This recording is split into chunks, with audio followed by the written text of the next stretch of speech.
Welcome back! The Northropes are in the house as the Fort Worth Toros will take on the Charleston Predators here to kick off the Saturday block here in the Simulation Football League as we are rounding near the end of the silver anniversary season. Joining us on stats is Stephen Acker. I'm Colin Northrop, and I got a very special guest on color commentary. It's Rick Northrop. Good evening, everybody. Welcome to the Stockyards. I want to welcome everybody to the Rick Show tonight. I'm glad Colin could join me. Oh, here we go. I'm supposed to have a play-by-play man. Appreciate, Colin, that you could do that for me. It's not all about you. The Toros have lost their last 2 games in a row. The Predators are 4-6, so this is a pivotal game, particularly because Carolina is playing Florida in the other block. So do a little bit of scoreboard watching will the teams well. Yeah, we'll do a little booth introductions. We got Denver, the service dog, with us, made the trip tonight. He's a very good boy, as Cameron Irvine will always tell you, and we have the Rick meter in the house. Kickoff is away. Sophia Peaches on the kickoff, returning up the middle of the field and spinning across. There's Jacob Clear, the cornerback. So we're going to get our first look at Iman Kopech and Yale, Montana as the primary tailback. You'll also see Nick Holgren, Patrick Rutland. So they run 3 tailbacks on the roster. Brad Taylor Wright is the fullback. Will be first and 10. 2 wide receivers at the top of your screen against a 4-man front. Back to throw goes Kopech. Fires over the middle. It's tipped and incomplete. Knocked away by Delaney Nance, the season MVP of season 21. When Nadisha did arrest the Predator attack. Wide receivers Doug Spelling and Nick Twice. Tight ends Leon Sandcastle and Xavier Sullivan. Mullen Yahapa and Perrin Abar are the tackles. Then the James brothers, Leroy and Finley, are the offensive guards. James Gang rides again. We got a man in motion across the formation column. Defense doesn't run. And Kopech almost sacked from behind, but he was sacked in the front. Luther gone, the defensive tackle came flying down, and just like that, it'll be a loss of 4. Shut the back door, but in the front door comes the sack man. Luther gone, the defensive tackle. Hendrik Kalle and the rookie number 94 is the under tackle. Jeff Gagne and Gary Gigon are the ends. Jasad Genkelflip, that's fun to say, and Jeff Piccoli are the linebackers. Danger is my business. And Kopech will fire down the field and is tipped away, incomplete. Knocked away on the play by number 22, Zion Waddles, the free safety. And just like that, Charleston will be forced to punt the ball. Good secondary play by Fort Worth. Nothing really open. Just trying to force something down the field. But to no avail. 4th 14. And Mr. Cameron Duty, the place kicker, is also the punter. So you could say he's doing, wait for it, double duty. Oh, why didn't I see that coming? And the return up the middle of the field by the man they call the Roadrunner, Henry McGee, up to the Fort Worth 41-yard line. It'll be first and 10 for the Toros. To remind the color commenter that here on the Rick Show, Rick does the jokes. Oh, color commentary? Really? We're going to go there? Eric Price. The play-by-play man. Did I call you the color man? I'm the color guy, because it's the Rick Show. Eric Price is the quarterback. Turns, gives off to J.Z. Bacon, number 47. You'll see him. You'll see a lot of Jet Zero at the tailback spot. Aaron Alexander is the fullback. He also gets plenty of carries. Henry McGee, Nick Frenchie, the rookie wide receiver, are joined by the 14-season veteran Stephen Hackle. Tight end is Robert Gare Jr., Duke LaRue, Emmanuel Panda are the tackles, and Jaleel LaRue is the guard. 0 on the carry, and well, Jet Zero almost gets a first down, but instead it's 3rd and 1. Up until that play, we had a palindrome with the yardage. -4 for the Predators, +4 for the Toros. Now the Toros are at 9. We're in the early sledding column, trying to pick up first down. And they will get to Bacon on a sweep out the left-hand side. There goes Bacon, breaking up the other side, 30. He's down. And it'll be a first down, but oh wait, we have an injury on the field. No, John's the back on the struck safety's hurt. No, we knew this. We didn't know this would happen, folks, but John Stamengo is the injured man coming off the field with the assistance of the athletic training staff. And he is under his own power, so that's a good sign. Maybe he'll be back in it. We'll see if we can get an injury report on that in a little bit. Baron Wendt and Dan Dash are the defensive ends for Charleston. John Lowry, Anthony Ellison, and Pat Redding are the defensive tackles. Teager Clay, Ben Thomas, and Ben Bowman are the linebackers. As Eric Price will fire down the field, there's Steven Eckert, the old reliable, no gloves, no tape, no anything. He's Mr. Old School, and it'll be first and goal. Hey, Johnny Bench, no runs, no drips, no errors. Krylon, that's his new name. Secondary players, Jacob Clear, Brandon Ewing, and Leo Morris. At corners, Grant Hardaway, Sam Blutner, the free safety, and John Stamengo, who just left the ball game with an injury, is the only contracted strong safety. It's Price, and it will throw underneath. It'll be to about the 2-yard line to Aaron Alexander, the fullback. It'll be second and goal. Price, 7th in the league in passing touchdowns at 12. Does have 16 interceptions on the ledger, completing just under 59% of his throws as they give to the up man. Second man to the hole, but Thomas on the stop at about the goal line. I'm not sure how he didn't score that. You know, they Predators had everybody in the box, and it pays off. They keep them out. But for how long? It'll be a third and goal. Single receiver in the wing attacker. The quarterback sneaking Price. He broke one tackle, but not the second. And Redding on the stop. And Rick, this will be pretty much extra point length for the rookie kicker, Sophia Peaches. And I can think of nothing more humiliating for offense. You drive all the way down. You get stoned on the 2 and then the 1. And that is incentive money for the defense as the field goal is good. They just squeezed it in inside the right. 8 plays, 58 yards. Jones making that one a little more adventurous than it had to be there for the young lady. Keeping it exciting. And the young lady who's 14 of 15 coming into this game is now 15 of 16 on the year. Kicking the ball. Kicking. I want to do some kicking. And Eric Price does have 3 rushing touchdowns on the season. He has lost the ball twice on fumbles. And Clear returns it up to the 29. So the Predators, away from their friendly confines down in Charleston, South Carolina, only score 17.5 points a game. This is the 9th best passing attack in the league, with just over 236 yards per game.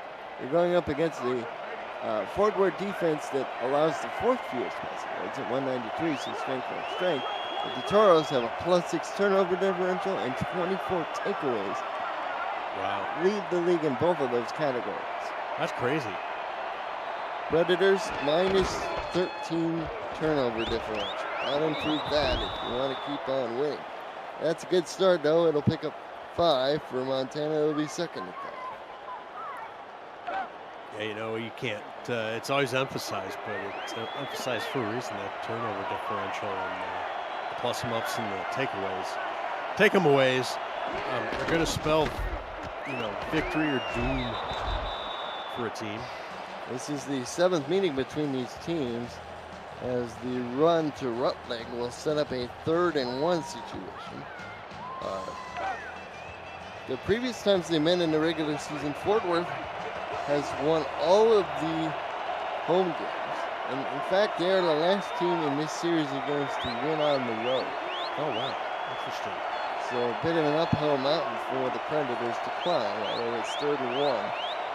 As we approach under 5.5 minutes to go in the opening stance, Yayo Montana, he got the first down, but it was this close. I don't know if he actually got that. Oh, and Coach Luis Gonzalez says, no, let's take another look at that. Seemed to me like as he was approaching the line to gain, that he got turned aside and began to be pushed parallel to the line. Did he break it? We shall see. Right there. Oh, I think he might have. His feet. Now, the yellow line's unofficial, right? Right there. Oh, that was the money shot down the line, and the ball is right on the line. I think he got it. Someone's going to have to eat their challenge flag. Oh, no. Fort Worth is not charged the timeout, so Coach Gonzalez wins the challenge. And Coach Cleary cannot believe it. It'll be fourth and inches. The refs place a presentation bow on the challenge flag as they return it to him, gift wrapping it for future use. Look, it was so close to the first end you could practically sneeze the ball across the line, but alas, they elect to punt, and Fort Worth will take over on their own 29. As it must not have been too bad for Mr. Semanga, because he was down there right in special teams to make the tackle on Mr. McKay. Yeah, he just got shaken up, it looks like, on that previous play. They rubbed some dirt on it, taped it back up, and away he goes. Back on the field trying to make a difference here. Acker is third in the league in receptions with 67, 978 yards coming in. Henry McGee, 42 grabs, 886 yards, and 5 receiving touchdowns. That leads the team. In fact, it's 8th overall in the league. With a long of 62, and they'll start with a run here, picking up a couple of yards. It'll make it 2nd and 6, call it 4 yards officially. Stephen Acker, statistician, wide receiver, he does everything. What else can the man do? It'll be 2nd and 6. He can catch balls and catch the stats. Here's Price down the field. There's Hackard behind the defense. And he's away. 20, 10, all the way down inside the 5. It'll be 1st and goal. And the man they call Mr. Toro holds in his 2nd big grab. That will go down to 62 yards. What a play, and it'll be 1st and goal. Yeah, he just got loose, and of course he'll take some grief in the locker room for being caught so close to the goal line. Outside I formation, single receiver to the wing, give to Jet 0. 0 on the corner, nice stiff arm, stays on his feet and gets tackled at about the 2. Oh no, I've got another injury down on the field. We're gonna see what it, no, it's Jacob Clear. So once again, Charleston defensive backcourt has a casualty, and Mr. Clear appears to be okay. Will walk onto the field under his own power. And Mr. Clear in the chat cannot believe what is happening to his team, as now his player is helped off the field by the athletic training staff. It'll be 2nd and goal. They have Alexander lined up as a tight end. Number 25 in the program. They sneak it again with Price, and Price gets hung up behind his lineman and brought down near the line of scrimmage. They're desperately trying to not get stoned again on the goal line, Colin. It'll be 3rd and goal. If the Predators can hold them out, look at how they're all lined up basically on the line of scrimmage. They know what Fort Worth's trying to do. And they will give to the running back, and 0 gets around the corner. No problem. Touchdown, Toros. So on the big ass Acker, 0 punches it in from about 2 yards out, and Jet 0, who was tied with Eric Price in terms of rushing touchdowns on the season, now has the lead all by himself. Now, did he freelance that? Because the coaches clearly were focused on diving into the line based on the previous goal line possession and the first couple plays of that one. Jet 0 takes it upon himself to just bump it outside for the easy score. And there's another one tucked just inside. Right upright, Colin. We got to keep an eye on. Just 5 plays, 71 yards, and that man, Jet 0, pays it off with a touchdown. And just like that, it's a 2-score game with 3:44 to go in the 1st quarter. You know, we talk a lot about traveling in football these days, particularly at college level. nature of the alignments. But, you know, going from Charleston, South Carolina to Fort Worth, Texas, that's still a bit of a haul, but not nearly as long of a haul as you see at various football levels, as the Predators will take over here on their own 22. That's not too bad of a travel schedule. Just one time zone, halfway across the country, maybe a third of the country. But regardless, they're going to have to, Charleston's got to play a really good game. They're going to pitch it out to Montana. Ooh, he ran over a second, man, and he picked up about 11 or 12 yards. And the man who's moved the tailback after spending the majority of his career as a wide receiver shows off the moves there as it'll be first down. Averaging 3.3 yards a carry on 146 carries, 479 yards, and 3 rushing touchdowns coming in. Kopech fires! It's caught! Whoa! Doug Spelling hauls it in. And that's a man who doesn't like any frills either, just gloves, nothing else, and he puts them to good use, does Mr. Spelling. Leads the team in reception and yards with 738 coming into the week. 20.5 yards a catch and 5 receiving touchdowns. Xavier Solomon leads the team in catches with 45. Draw up the middle. Ow. Traffic has to be flowed through. But I will say, Colin, he drove himself into his own traffic jam. If he'd have bumped that just to his right a little bit, he had a nice crease to sprint out that right side. Gotta have some vision as a running back. Kopech throws, and it's incomplete. Looking for Xavier Solomon. They call him Weapon X, and for good reason, but it sets up 3rd and 9.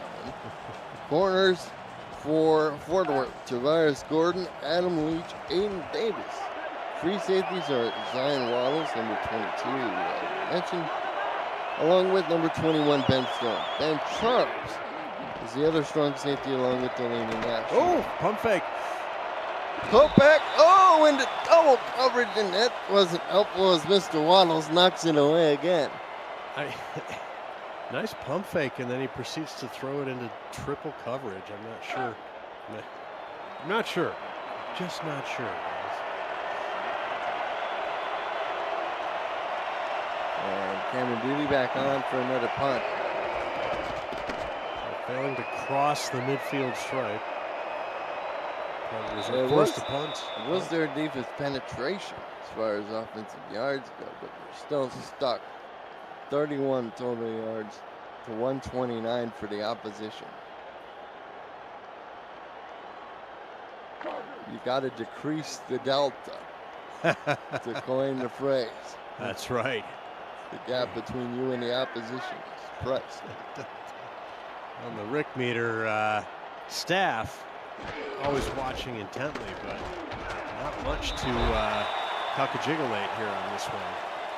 It's looking very strong for Fort Worth, although there's no official reading. No official reading. Sometimes these games, Colin, a team that looks like they're out of it can get a spark. Oh, that's a rare drop from the veteran Acker. He went up high to grab the ball, but alas, it hits the turf. We are in week 14. Anyway, a team can get a spark maybe on a play and start to look differently. I think the Rick Meter's waiting to see if that might happen yet for Predators. It's going to be 3rd and 6. There goes Mr. McGee in motion. And Price will go that way. Hacker this time, he made sure to hang on to the ball, as you couldn't have placed it any better in his hands, Rick Norton. You know, the slot man went out and just ran a short pattern and turned around right there, the tight end. And I think that caught the attention of the LBs and freed up that throwing lane nicely to get it to Hacker. Well, McGee is such a speedster, Rick. You have to respect his ability to go deep on you. So even if he goes short, you give him plenty of space because you don't want him to take the top off. Yep, paid too much attention to him there. It just worked out. That's good team football in the previous play. And Anthony Ellison, the defensive tackle, is down. No, these Apex Predators are dropping like flies here in Texas. Apex Predators. It's like a MASH unit out there for Charleston right now, Colin. The medical tent's getting they're getting their money's worth out of the medical tent. There's the joke. There's the money line. Took me a minute. That'll be 2nd and 5. Hacker lined up as a tight end. The 3rd tight end in this formation. They will turn, give to Jet Zero, the man who had the touchdown. He gets the 1st down. Looked to be a favorable spot there. He swims across it there. I think you got it. Let's see. We won't see. And the numbers for Zero so far on the season, just 323 yards or 110 totes. But he does have those 3 rushing scores as McGee had the ball separated from him at the last possible moment. Yeah, you know, Colin, the rush helped with that. They almost got to the QB, and I think that hurried or divided his attention on that throw, because that was a play to be made. 2nd and 10, 45 seconds left to go in this opening quarter. Fort Worth in front by 10. Alexander will shift sides as the back is now 0-0 gets the ball. Look at the stiff arm. Stiff arm through, man, on the club. He's down to the 20, down to the 10, and he's finally run down from behind. Who's 93? Nobody with a 9 number should be running down somebody with a 40 number. Oh my goodness, that man did run him down from behind. 10-0, his biggest run of the day. Look, he threw Sam Plotner. He's got plenty of room to turn on the stiff Jets. And, that guy hurdled somebody too, 93. Did you see that? Did you see that? I did see that indeed. I want to welcome everybody into the broadcast. Colin Northrop, play-by-play man. I'm Rick Northrop here on the Rick Show. Welcome in. Exciting action here. He thinks it's the Rick Show, ladies and gentlemen. Bacon gets the ball, and Bacon will pick up a few yards, and that'll be the end of the 1st quarter. And just like that, it is 10-0. Fort Worth in front. And the Toros, well, they have the ball and are on the move, looking to add to their lead. They definitely have this game under control at this point, Colin. Charleston has a little work to do. They need to get into more of an offensive rhythm. They had a pretty good goal line stand earlier in the 1st quarter to force the field goal attempt. I agree. Exactly that. But here they are again, 3rd goal line stand, and they give up the score. Zero gets his 2nd rushing touchdown. This is a guy who had 3 rushing touchdowns coming into the day, and he already has 2. And that was easy as you please because nobody touched him thanks to the outstanding blocking from Aaron Alexander. As well as the remaining members of the offensive line. Plus, can't forget the cowboy, Robert Garrett Jr. Yep, and they ran Jet Zero to the left side of the formation. Again, same way they scored on the previous drive. Scored on the previous scoring drive. How about that? That's just the kind of a good or better talker you can expect here. It's 17-0. And you can see the looks on the Predators' faces. It's already shaping up to be one of those long evenings. Well, they are sad because they're anticipating the information I'm just about to pass on to them. And that is the Rick meter has gone advantage. Fort Worth, advantage Fort Worth. The progression is advantage, probable book it. Will give you an early indication on who's going to be winning this ball game right now. The advantage falls to the Toros. Sometimes it goes out on a limb, other times it states the obvious. Hey, no. No, the Rick meter is always prescient and foreboding, forewarning. It never has to play catch up. Please don't look at the official record of Rick meter calls. I make Kopech. This is the guy who struggled here in the early going. He's just 1 for 5 for 13 yards. He's targeting and spelling 4 times. He's only caught 1 ball. And that won't help matters too much as Montana only picks up 1.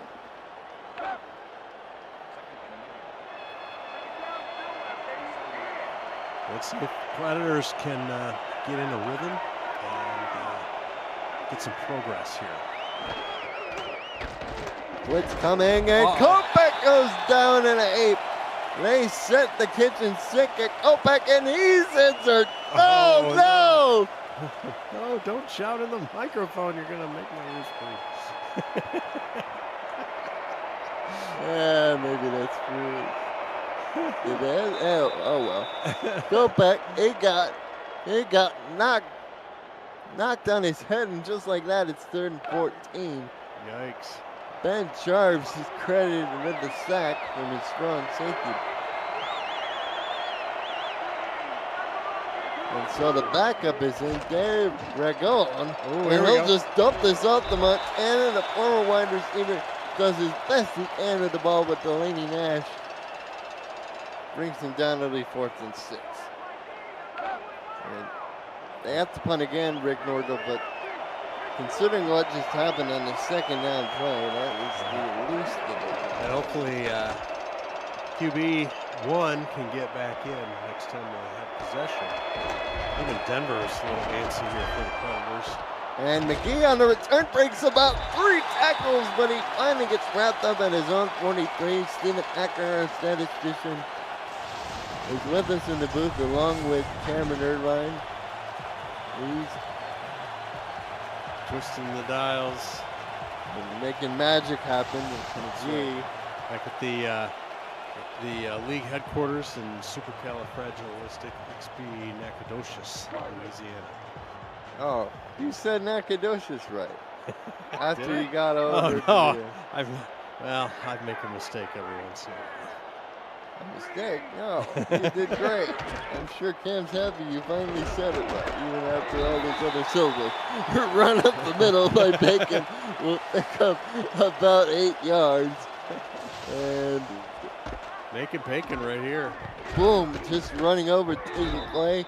Took 2 guys to bring him down in the middle. Yeah, doing a little Moses Jr. there as the Red Sea parts. And off they go. There's the numbers for Bacon, just a long of 28, does not have a touchdown on his ledger. That belongs to his running mate, Jet Jarrett. The rest to him. Eric Price on the quarterback sneak, he gets the 1st down. We've seen a lot of QB sneaks already out of the tournament. What's up with Chad? Are we getting subliminal messaging that the SFL would want to be visited by the force known as the tush push? Maybe that's a progression in a future season, right? Put in the tush push. Maybe. 2nd down, Bacon up the middle again, and he's just dicing up this defense. He picks up another 7 for his troubles.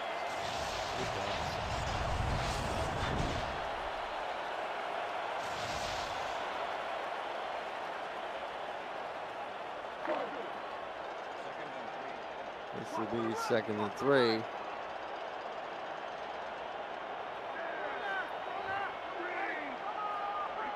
What are we gonna get? Look at the deep set there with the back. Colin. They motion Hacker across. Nobody goes with him. That tells Price it's zone. They go sweep with 0. 1st down. He had the ultimate setup back there so he could get a full head of steam. Look at the yards, 68 and 39 after contact. Wow. I don't know what percentage that is, but I'm assuming that's a very high percentage. Well, over a third. Look at Bacon carrying people across the 1st down line. Over half, sorry, of his yards. We'll get another look at it here, Rick. He carried Taking play about another 2 or 3 yards after the initial contact was made. He did. It'll be 1st and 10. 6:40 and counting to go in the game. Here is the give to Mr. Zero, and well, Jet Zero picks up, well, 0 yards. Ben Bowman on the tackle. That was the guy who ran down Bacon from behind. He's wearing number 93 earlier. He's fast. You got to watch out for him.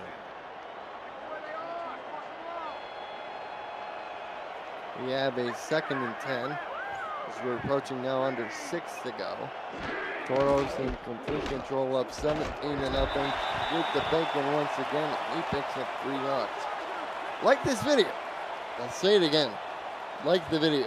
Please support our hardworking crew by smashing the like button, subscribing, and commenting on this video. It really helps the channel out. Turn on notifications so you'll never miss another live stream, highlight, or podcast.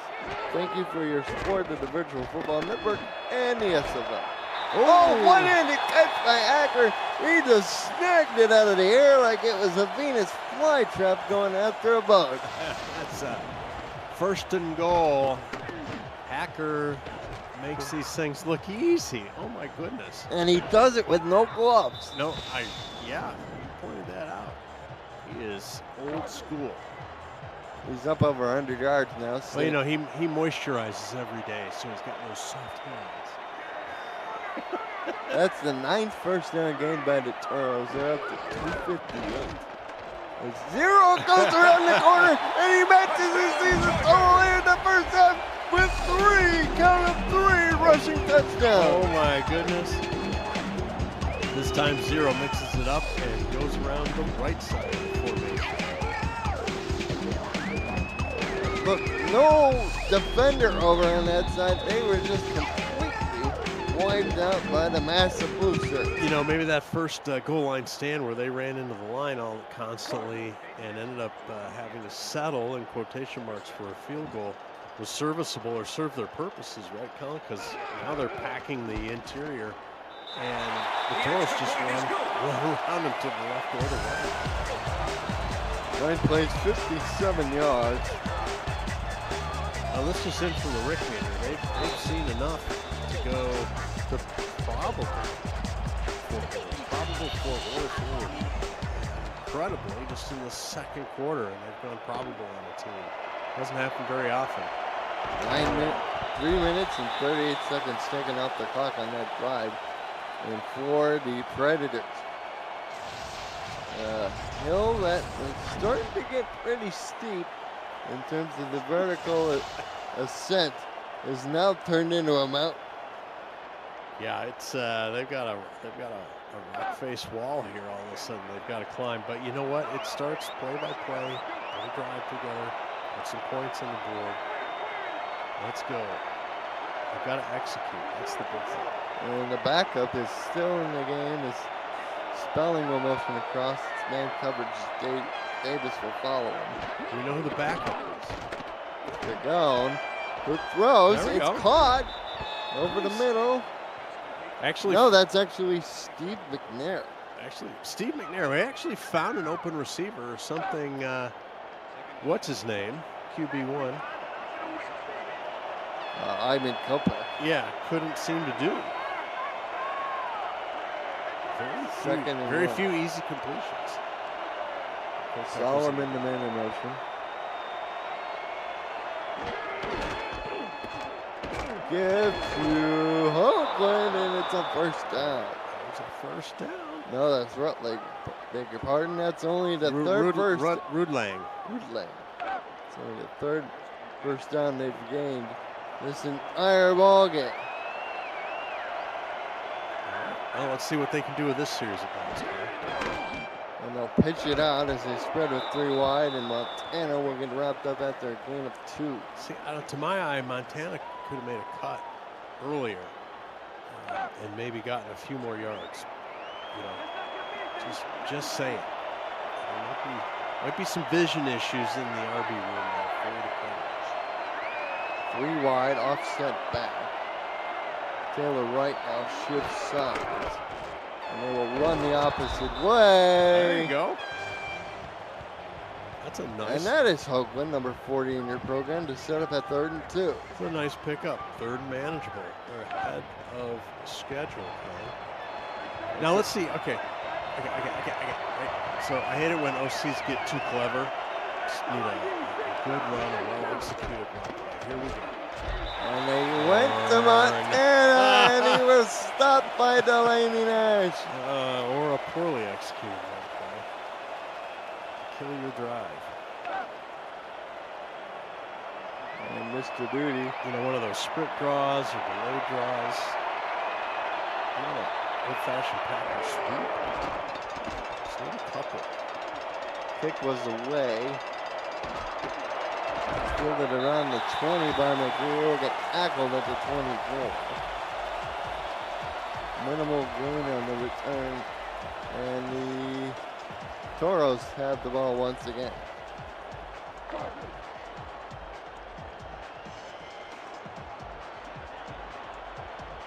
And Price back out, and he hasn't had to do a lot. He's 5 of 7, but he's 113 yards. 4 of his grabs grabbed in by that man for 109 yards. Packers like everything so far.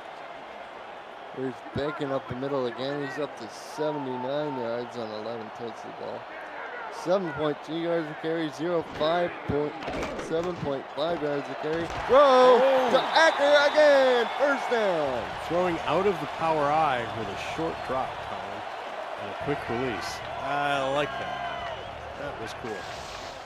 Man's fired up about that one. 3 steps and boom, the ball's away. He just gets in between the defense there. A little bit of a seam. Rip the seam. And he threw a absolute seed right back. He's now up to 124 yards on just 5 catches. Oh, there's a stout defense on the run right there. For the Predators, like I said, just starts with one play at a time. Right? We've reached the 2-minute warning. 24-0 our score. Toros have been in firm control as the Charleston Predators have been visited a lot, unfortunately in their case, by the injury. They have so far. And during that break, a nice look at the triple deck stadium they got here at the Stockyards. There's a little meandering run that produces 7 yards. If he had meandered any of it more, I would have said he started to look like the Rio Grande River. Yeah, you know, and it is a little bit of a cowboyish theme. So, yeah, he moseyed his way towards the line to gain. And Price will give to Bacon on a sweep. Gets a block from Acker on the corner, shoots Bowman down before getting out of bounds and stopping the clock with 1:32. Yep, yeah, nothing fancy. And if I was the running backs coach, that's one of my key points when it's short yardage and you've got an ability to beat somebody to the pylon, the line to gain, or the first down marker. You just do that. Don't get too fancy. First down is the most valuable thing. You're always telling people they gotta hit the sideline. I know. Hey, you're a running back already, which means you're fast. Just beat him to the spot. The offset eye. Haven't heard from the Cowboy, Robert Garrett Jr., but he's been doing a lot of that, blocking. And he picks up another 2 yards. It'll be 2nd and 8. And I think the Toros are just content just to keep on running this ball. They are in firm control. That's right. They've got a 4-score lead. Oh, they're going to pass. And there's the Cowboy. He jostled that one out of the air, and the Toros, liking what they see, and will take the timeout. Their first. Yippee-ki-yay, bros. I'm catching the ball, says the Cowboy. That's going to be a gain of 8. And only 20 grabs coming in. Bit of a down year for the Cowboy, but he also serves as the team's GM, which means he's in charge of roster control. There's another throw, huh? It's got about 9.5. That's to the Roadrunner McGee, his first catch. Yeah, you know, when I was working as a cowboy on some of the last great cattle drives on the plains, You know, it's life gets romanticized a lot, but day in, day out, it's hard work. And you go to bed, and They're going to play action rollout. Look out, Price completes it to Garrett Jr. for a first down, but that was perhaps a bit more adventurous than it needed to be because there was almost a guy rolled out with him. him. Yeah, I know. How did he not sack him? I guess that's my question. He just overran the play, I think. He did. He stepped up, and the rusher went right around him. You know, it's like a matador fighter. Ole! That's right. His old bullfighting skills came in handy there. And Price, he's back to throw. Fires over the middle. Caught by McGee down inside the 5 to about the 4. They have no timeouts remaining, so they will go to the area. And Price, there goes for the end zone. He's tackled at about the goal line. Oh my gosh. You can practically sneeze the ball over. Sneaking. No, they're going to throw to the end zone. Tipped in the air, incomplete. Clock stopped at 34 seconds left. Robert Garrett Jr., the intended receiver. You know, that's probably not a bad play to, like, if it's incomplete, you get a clock stoppage, which they desperately needed, so they can regroup. If in fact you don't score, which is precisely what happened. If you sneak it, the clock keeps running, you're going to get lined up again. Oh, and they're going to line up on the shotgun on 3rd and goal. Your favorite. Oh, somebody cut. Short yardage shotgun. Oh, they don't even do the jet sweep toss. What is happening? No touch pass in the arsenal. Oh, a deep drop. Gonna throw. It's intercepted. And Eric Price does the one thing you can't do in this area of the field. And after being bullied up and down the field for a majority of this game, Leo Morris says, "Give me that." Yep, they get greedy. They keep trying to throw on the goal line. And just a couple of runs with, 34 seconds. We get the job done. And for Morris, that is his 5th interception on the season, which leads the team by far. The next closest are tied with 2.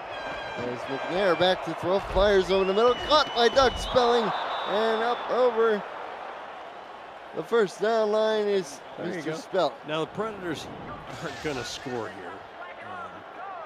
Most likely, but the last thing Fort Worth wants to do is give the Predators a little juice heading into the locker room, and they got to pick and they get another good player or 2 off, and they're going to feel pretty good about themselves heading into halftime.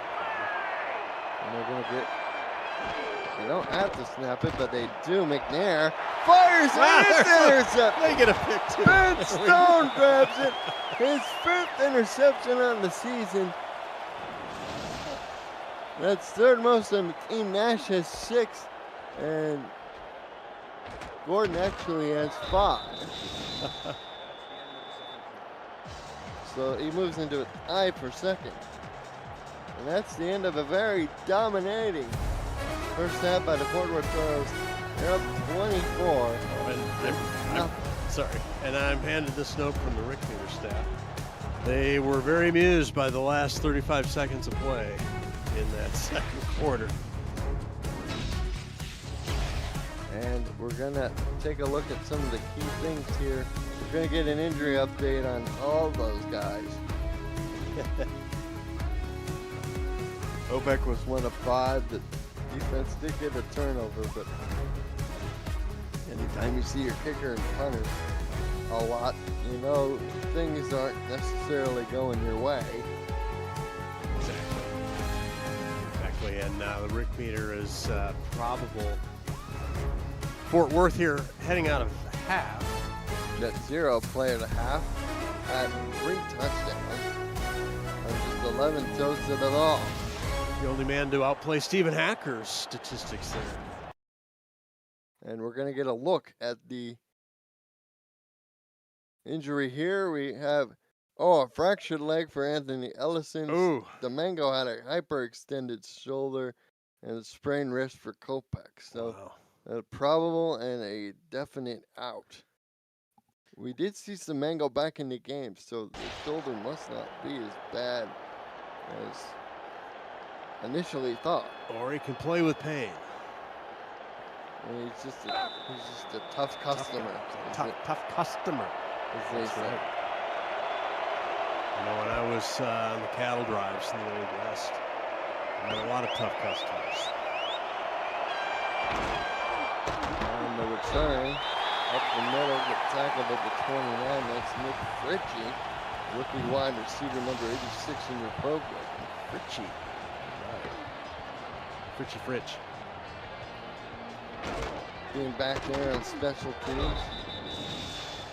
You know, of course, the shadow of Stephen Hacker will always loom large when he's playing, but Toros, they have a good tradition of wide receivers. Cade Stevens was another great one.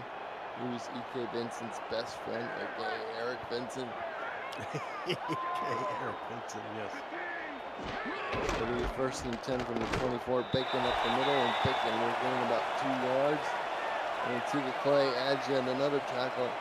Rick, I tell you what, Coach Gonzalez, his secondary has been basically on lockdown on these Charleston wide receivers. They've done a good job, and it's been difficult for whoever is QBing the Predator machine to find anybody to throw to.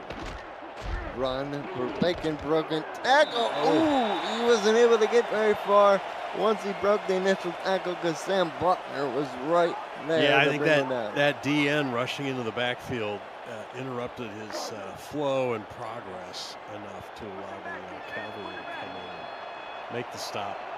3rd and 7, we got an empty backfield. This time Price under center. This was the last time we saw empty, which was out of shotgun. On the goal line. Say what? Huh? Price. He's going to throw. Now he's going to roll out. Throw across his body, and McGee is wide open. Makes a nice catch and spinning out of bounds. Well, throwing late and across your body, across the field, generally a bad idea, but when they're that wide open, not a bad idea. Price, he's just rolling, and he's like, yeah, I think my guy's down there somewhere. He throws to the opposite sideline, basically. You know, it's not an expletive. He's down there somewhere sort of thing, but, right. You know, it's just a general guess because he had all the time in the world. He had a lot of time, and once he sprinted out, he had a good view of the field. He could see that coming.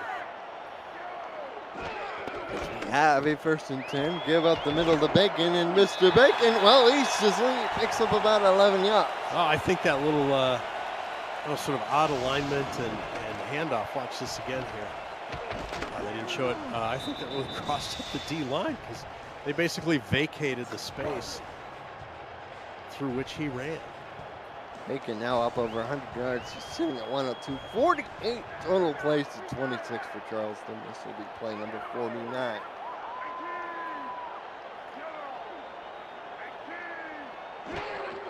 I think no number can display how a backwards contrast is 0. Ran over about 3 people, including when he stepped out of bounds. He still flattened the guy. I like the backward stiff arm.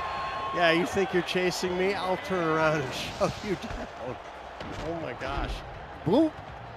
Right there. Yeah, no, you're not catching me. And then he just shoulders number 54, whoever that poor sod was. He's taking the nameplate off his jersey. That's Sean Lawley, the defense tackle. Oh. Not easy to do for one of these big linemen. Yeah, that's a lot of beef on the rail there to push. And Bacon, he's still carrying people forward, except 4 yards. And the total yardage gap continues to widen as the Toros now approach 400. Then we talked about the Toros taking charge of this game almost from the get-go, and that's continued here well into the 3rd quarter. And 0 on the sweep will only gain about a yard. Gluttner on the tackle. And Gluttner blunted the attack. And the Toros, they've lost a few games in a row, but have opportunity thanks to buys from Albuquerque, who's been in a bit of a free fall. They've lost their last 3 games. And Houston's on a bye week, so they have an opportunity to gain some ground here in this South Division, often called Tex-Mex, for its heavy concentration with Texas teams. Thrown to the end zone, touchdown, Henry McGee! There we go. Last time they were down on the goal line, they threw a pick. This time, nothing doing as they put 6 more on the board. And for Henry McGee, that has to be thrilling for him as he adds a touchdown to his personal ledger. That's number 6, extending his team's lead.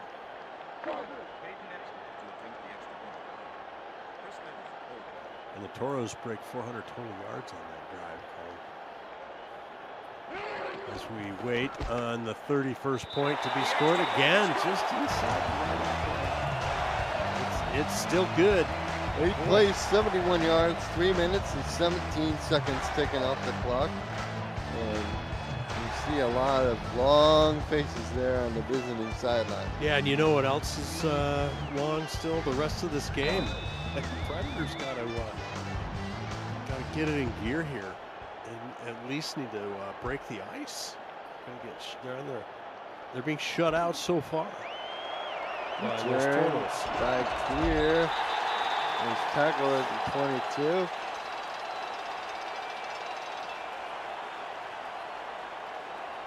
It's 31-0 with 6:39 to go in the third quarter, so we still have it in another entire quarter to go. In the SFL, Colin, do they substitute? They bring in second stringers here, or how does that work typically? You see it sometimes, but I don't know if we're at a magic threshold number. These sort of games don't happen that often. Right. Yeah, that's why we very rarely call such a game with such a scoring differential. That's why I'm asking the question. Maybe the home office knows. I'm not sure. We'll take a forward look at both of these teams as far as their upcoming opponents here before too long. Here's the 2-yard gain, 2nd and 8. Here's to get him on talent. He's squeezed out about 2 more yards. They'll say to show that 3rd and 6. Delaney Nash on the stop. This is the home finale for the Toros. They got a 2-week road trip coming up. They have to travel to Buffalo to take on the Queen City Corsairs on October 26th. And they travel to Minnesota to take on the Legend on the 1st of November. McNair throws and it's intercepted. Intercepted and coming back the other way with the ball is Tavares Gordon to the Charleston 31. So the backup quarterback throws his 2nd interception, and Gordon had this one just about as easy as you please.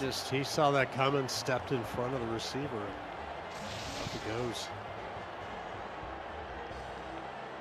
Let's see if the Toros stick with their standard offense, or they mix it up, or try some different things, or different personnel packages. We got split backs here, right out to each side. And the motion one, that's McGee who caught the touchdown reception. For the Predators, they have a game at Lexington before a Week 16 bye. Hey, guess what? Before you get onto that, that was that same sort of funky hand it off one side and have the running back head to the other side of the formation that they ran in the previous possession the opposite way. Almost like a soft bend back kind of. Yeah, or like a baby counter or something. I'm not sure, but I like that a lot. 0 is now up over 100 They yards. threw out of this last time. And the quarterback sneak, and the Price is more effective. He had daylight, and even though he's carrying it like a loaf of bread, he said, "Oh, I gained all the yardage I needed," and he just slid down. He didn't want to take any chances because he's just waving that. I've lost count on my hands. Yeah. How many times you've seen quarterbacks carry the ball, and then the defender hits it right on the ball, and boop, the ball goes out. Yeah, they're waving it around, like it's. It's almost like they're teasing the defense. And it'll be a 2-yard gain, 2nd and 8. Take a play on the tackle. And, the Predators, they've had a couple of crazy games. You know, they lost to Oklahoma City by 7 in week 7. They lost to Florida overtime. That's right. 13-10. Even there he is.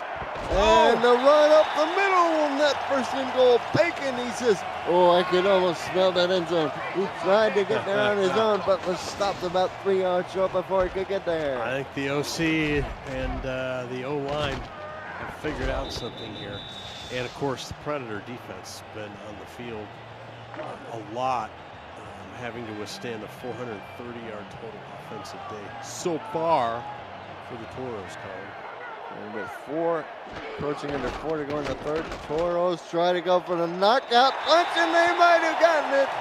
Jet Zero, he had 3 rushing touchdowns all regular season, but here in this game, that is now 4. It's worth a cartwheel into a back handspring from the cheer team as they continue to just go wide down the goal line.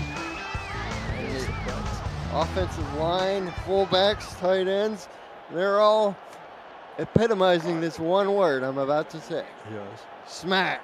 Smash, yeah. They are just road grading the guys wearing white. Speaking of smash, the Rick meter is going to book it for Fort Worth.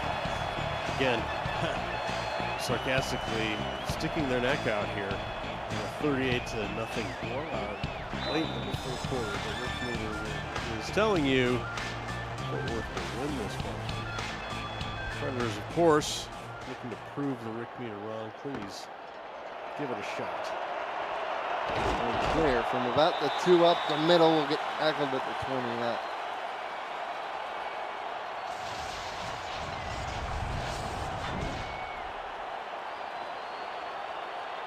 So tell us, Colin, how's Fort Worth gotten here? What's their season? What games have they had that have been close or dicey? Well, they had a 1-point loss to Vancouver. Which week was that? At week 10 on the road. They lost to Mexico City by 6 points on a walk-off overtime rushing touchdown by Hall of Famer Ray Butler on the very first play of the extra period. Oh, killer. And then they lost 48-35 to the Chicago Warriors on the road. So, but last time they were home, they did beat the Detroit Maulers by 27-23 for what it's worth. Yeah, they've been in some pretty tight games. And you know what's interesting about what I was talking about? Hey, it's another pick. This time it's Aiden Davis, the native of Houston, Texas, returning up the field to the 25. You know what's interesting is, Colin, is in every game, Fort Worth scored a decent to a lot of amount of points to a lot of points. And here we are again. They've got 38. The only time they've been held in single digits was a week 1 blowout at the hands of the Albuquerque Adams, 38-3. And Albuquerque's fallen on some hard times lately, right? Albuquerque is in a bit of a free fall. They have lost their last 3 games. They are on a bye this week. So they're not losing this week. He said sarcastically. Don't write me Albuquerque Adams fans. From the 25, give up the middle of Bacon. He's plunging his way forward for about a 4-yard gain before he's brought down to terra firma. What are the Tex-Mex division standings looking like as we entered this game? Well, the Houston Headhunters, they lost their first game to the Washington Trident. But since then, they reeled off 9 in a row. They're 9-1. So they're in first place. The Mexico City Aztecs are 6-3. They're in second place for the 2-0 division. Then you have the Adams at 4-6, but they've lost their last 3. Then you have the Toros, who are 3-6. They've lost their last 2. And the Bossier City Steamers, they've had a horrendous run of bad luck. They are 2-7, but they could easily be at or above 500 because they've had a couple of squeakers that the ball hasn't bounced their way. That's right. That's right. They hit a sandbar, did the Steamers a couple of times, and the Hacker has a touchdown. We're up to 44 points now. As Eric Price finds the end zone for the second time through the air. And Just look at this pass, Rick. That's ridiculous. Yeah, and there's that sprint out to the right side. He's got enough time to make a sandwich and maybe catch up on his social media account out there, waiting for someone to get open. The extra point is good. The extra point is something good. Just a free play drive. Take advantage of the turnover, score off points. And the man they call Hack Attack adds yet another touchdown to his ledger. And all time for Stephen Hacker. That is touchdown reception number 124 in what has been an amazing career for that guy. How many seasons has he been in the league? 14 wow. seasons. 14, an institution. 11 with this team ever since he founded it. The franchise along with Luis Gonzalez. Who's the head coach of this team? Let's see what the Predators can do here. They've had a bear of a time trying to throw the ball, so they'll start with a run. And they'll net him 3 yards. Which is better than nothing. Better than nothing. That's right. That's right. They've got to find something that can work. They need to score some points, obviously. That's the point of the thing. Keep their defense on the sidelines for more than a minute. Hoagland will set up a 3rd and 4. And I tell you what, Rick, yes. The 3rd down efficiency, they're over 5 on 3rd down. I don't know what the average distance has been. Over 1 so far, but McNair trying to throw it up, and we're going to get a defensive pass interference. They're going to get bailed out by the defense, all right. I was going to say, yeah, I think they've been 3rd and long or behind schedule for most of their 3rd downs. And here's the ISO. Yeah, it just kind of gets in the way of progress by the receiver. Went 25 total yards in the 2nd half on offense. So the Predators, by my rusty recollection, looking to try and cross midfield for the first time today. They think close is Montana, the intended receiver. And for the first time this evening, let's go to Kevin Irvine, the game brick. Cam? Thank you, Colin. A 48-yarder to tie the game in Florida. No good. Carolina wide right in a thriller.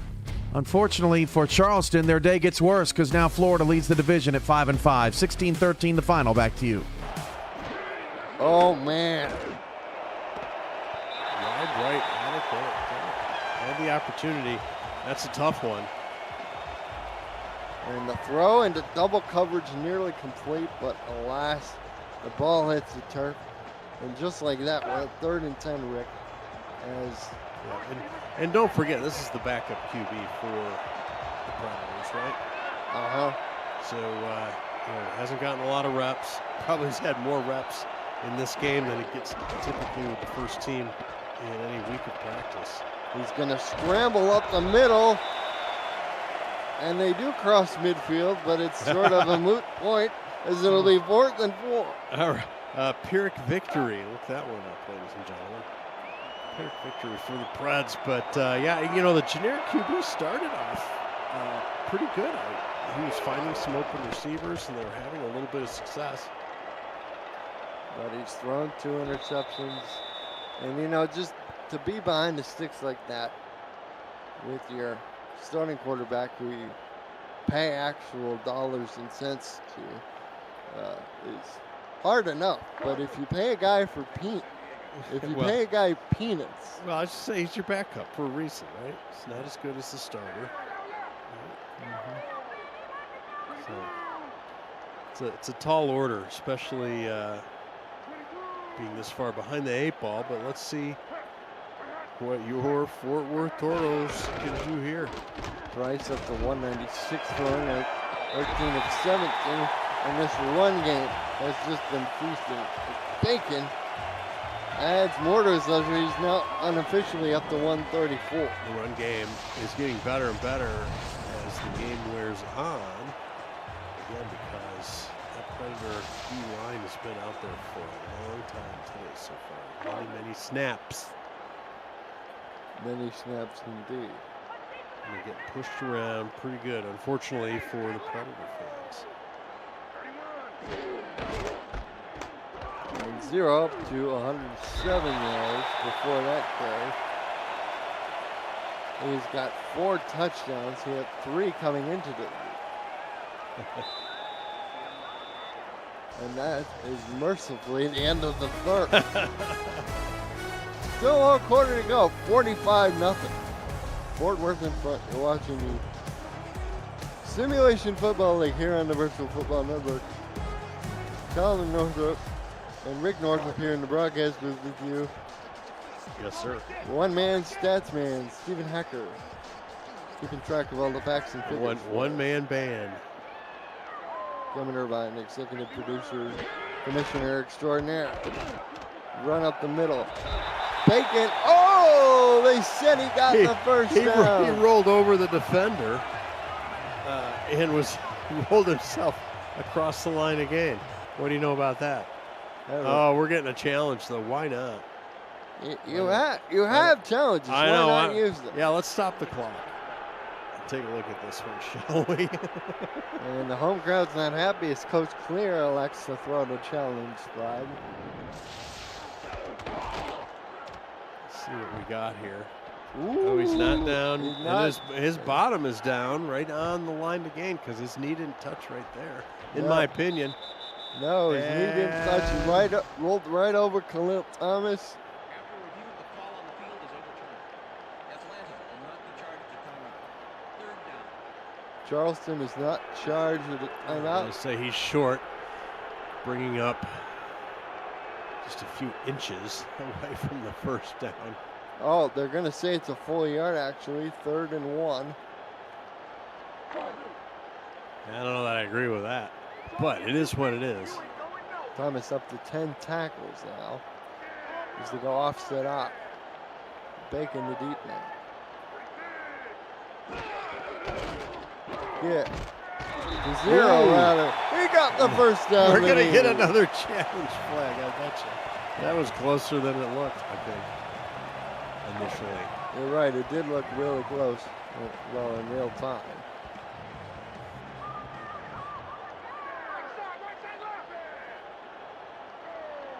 Well, no challenge here on that.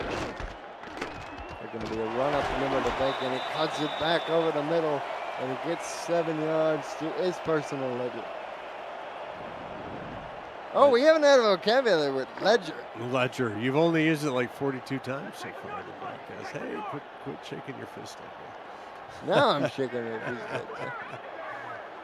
It's like you activated the sleeper phrase. The sleeper phrase, exactly. And Price sneaks, got hurdled over a guy, and he tried to use a stiff arm. He's like, I've seen my running backs do it. Let me try it too. And I think there was a collective nervousness. Right. Right there, he hurdled over the down defender, got hung up on the blocker briefly, and I think as soon as he tried to throw out that stiff arm on Big Sam Blotner, I think there was a collective sharp inhale. Right. I agree. And if you're just joining us, the game got away from the Predators shortly after QB number 1 went down. They've been forced to use their backup QB And for the bulk of the game, and just not have been able to generate any kind of offense or even a rhythm on offense. And they also had a bunch of injuries to people on the defensive side of the ball. Ellis out with a broken leg. My leg. And we had one guy, hyperextended shoulder. We saw him come back in on special teams duty. Jacob Clear had a bit of a stinger, it appeared. He was back in the game before too long, so it's just the MASH unit was in full effect today. Rough going on the injury bug for the Predators tonight. And the broken tackle by Bacon. He's up over the 20. I want to see Bacon get a touchdown. He's put in the yeoman's work. 23 carries, 145 yards. No touchdowns so far. No touchdowns for him. Jet Zero's had all the touchdowns. No soup for you. And for Mr. Bacon on the season, he was tied with Eric Price in terms of rushing touchdowns. And Jet Zero was with 3.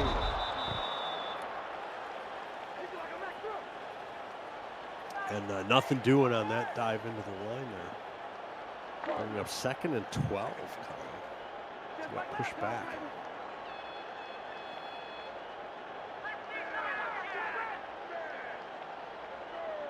Power right. High formation, 2 wide receivers to the bottom. Give to Bacon. They will make it a 3rd and 9. In the passing situation, and they are within field goal range. Colin, let's see what the OC has dialed up. And Bacon does have 2 rushing touchdowns. We're going to have 5 in the pattern here, Colin. Bryce back to throw, has to scramble again, throws to the same side, it's tipped and intercepted. Jones, the mango, bad shoulder and all, got the tip. Second pick in the end zone for the Predators. Nice job. Leo Morris got the other interception. Stemango, he played a little bit of volleyball with himself. He was almost in the end zone, Rick. He was just up over the goal line. You're right. You're correct, sir. Ha, ha, ha. From the 17, McNair up under the center. And for Eric Price, he's now thrown 18 interceptions on the season. McNair completes that pass over to Spelling, and it'll be good for a 1st down. Nice pitch and catch there. Haven't seen a lot of that from the Predators. But he gets loose and he delivers the ball on time on target. And with that, the Predators go over 100 yards total offense, Colin. And Packer wasn't happy that his quarterback, from his mind, was trying to show off. We just wanted him to protect the ball. They just want to go home. Montana says, I don't want to go home. I just want to carry these defenders forward. Right. The the Toros should have been focused on running the ball and running the clock. Instead, I have to put up with the pesky Predator offense here that suddenly has generated a little bit of success. Up to 113, but Toros 5-19. And Rutledge. Ooh. Oh, wait. Rudlang, that's it. Thought he got there. I did too. But the officials say no, because it'll be 3rd and 1. Which will be a lot shorter than the other 3rd downs they've been facing. Montana dots the eye. There under the center, gives to Montana. Easy 1st down and more. Wanders off the right tackle side, Colin. Just enough to keep things going. And McNair throws complete to Spelling as he gets knocked down just before the 40-yard line. And they go hurry up. Why not? They're going to run play action bootleg. McNair throws incomplete, looking for Xavier Sullivan. Yeah, Xavier Sullivan may have been open a moment or two before the ball arrived to him. But you're going to run that bootleg. He's got to that side. He's got to turn around and get his feet set to be able to throw. That might have been the difference there. Good coverage. You're right. He might have been rushing the throw. 2nd and 10, McNair. Short side throw. What a catch by Nick Twice. Falling to the ground in front of the defender. 3rd and 3. Trips to the bottom of formation. Screen pass. Oh, no! They said he got the 1st down. He gets it. If he did, it was just by inches. McNair throws. Tipped in the air and complete. Close. I think the hurry up is something the Predators should have started running back in the second quarter. Seems to be working for them. It prevents the Toros from catching their breath and substituting. Gordon on the tip there, he almost got interception number 2.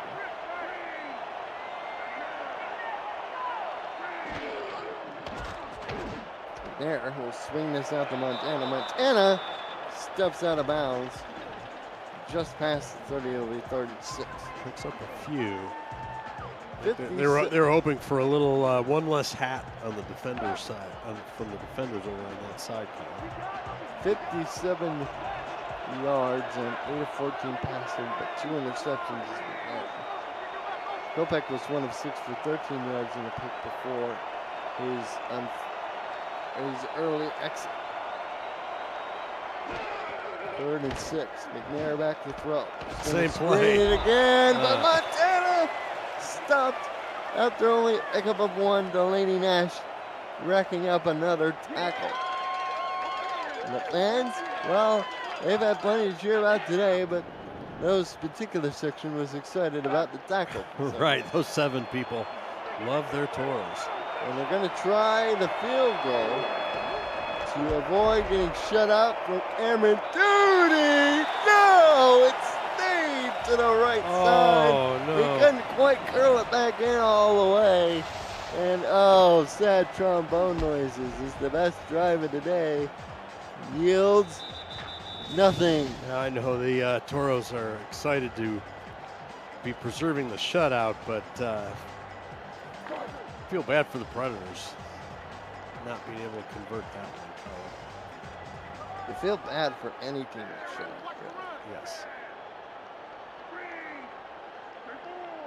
3:25 up ball on the Toro 32. Bacon will get the proceedings rolling as he stopped right at the line of scrimmage by Tigger Clay. Should get a steady diet of running plays here until we get to the 2-minute timeout.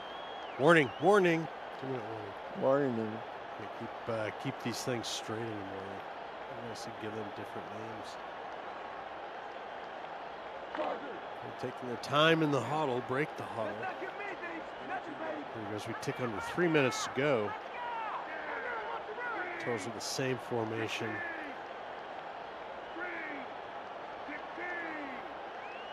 The clock at 2. They get it away. It's Bacon. Cuts back on the sweep. They set up at 3rd and 4. I'd be able to let this run down to the 2-minute warning. Warning, timeout. What's the difference? You're right, I know. The AI may end up running a play just because that's what it does, but it doesn't have to. Well, they do come out in formation. I guess they're going to run one. They do have a receiver on the wing is Hacker on the split.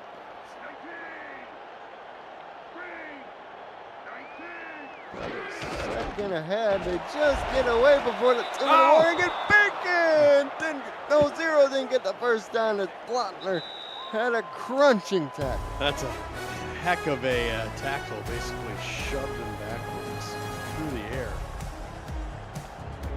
Lifted him off his feet, he hit him so hard. And the Toros, well, they want to put a capper on. Maybe they'll try and get him to jump off sides. 4th down and less than a yard. You can practically sneeze the ball across. Sweeps to Bacon. Oh, and he gets it. And he did get it. Now we will get the parade of timeouts. Just by that much. There, they're chinny chin chin, as they would say. We expect Charleston to burn the remaining 2 timeouts in this series. And the forward Toros already up 45 points and decide, you know what, we want to go for the coup de grace and go for it on 4th and inches. They get it just barely. Right, they had a chance to put it away. Another first down will do it. And the league office could not believe it. All they said was just OMG. Good aggressive play. Yeah. Here we go. Oh, and that's going to do it. First up. I used the last timeout. And it'll become academic from here. Sometimes my voice is getting raspy tonight. I'm not sure why. The Fort Worth Toros will end the season 25 homestand, the SFL silver anniversary season. Oh, and I didn't get them anything. There's that victory formation. They'll send the home fans happy as Price kneels it down for the first time. Jet Zero with a breakout game here. Who are our stats leaders for the Toros, Colin? Bacon with 163 yards and 20 carries. Jet Zero had 4 touchdowns on the ground. Leading receiver. How many yards did Jet Zero have? 139. Wow. Stephen Hacker. 7 grabs, 149 yards and a touchdown. Eric Price, 13 of 18. 196, 2 touchdowns, 2 interceptions. Leading tackler for the Toros, Ben Sharp, 5 tackles and 1 sack. And there were 2 pass deflections from Ben Stone. Zion Waddles, Aiden Davis, and Adam Leach. Spicoli with a nice game too. Did you mention All Spicoli? had interceptions. Oh yeah, picks, yeah, exactly. And Spicoli 4 tackles. Sack belonged to Luther Gahn on a very early season in the game. And that'll be the last kneel down necessary. As the clock winds down, Toros move to 4 and 6. Predators drop to 4 and 7.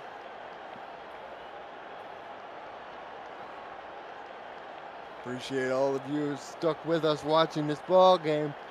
The Fort Worth Toros pitch a home shutout, 45-0 over the Charleston Predators.